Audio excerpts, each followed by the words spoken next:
Why Stray has been a great success? The obvious reason would be because you play as a cat, and everyone loves cats. Can't argue with that. But it's not just that, though. There's more to it. Their marketing took full advantage of how the human brain works. They did not advertise anything about the story at all. They just said that this is a cat game in a cyberpunk world and showed footage of a cat. And that was enough to get the hype for the game. So, based on what was shown, the audience expectation was high from a gameplay perspective to really make the players feel like playing as a cat and doing everything a cat does. And they absolutely nailed it. I mean, there's even a dedicated meow button. What more could you ask for? They absolutely nailed the feeling of playing as a cat.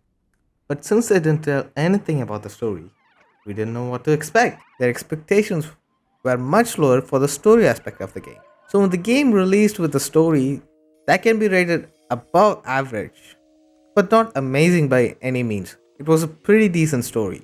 But since your expectation for the story is low, your brain tricks you into thinking that this is a great story. And hence, it lowers your standards to get emotionally attached to the characters in the story.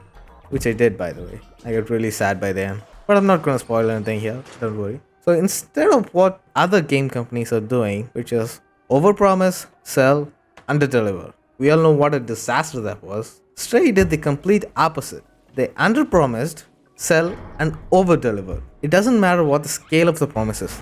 They delivered on what was promised and then some. It definitely exceeded our expectations. Another aspect that contributed to Stray's success is its launch time. Unlike some fucking dumbasses who choose to release next to God of War. Seriously, the Ubisoft, what the fuck are you thinking? Stray was released when we were in a drought for video games. There is literally nothing major coming up until like October. So we are all down bad for video games and Stray comes to the rescue. So the timing was really good for this one. Let me explain what Stray did right through memes. This cat basically represents all the video game studios out there. And out of the blue, Stray comes in, hits the exact right spot and made us all go, "Ah!"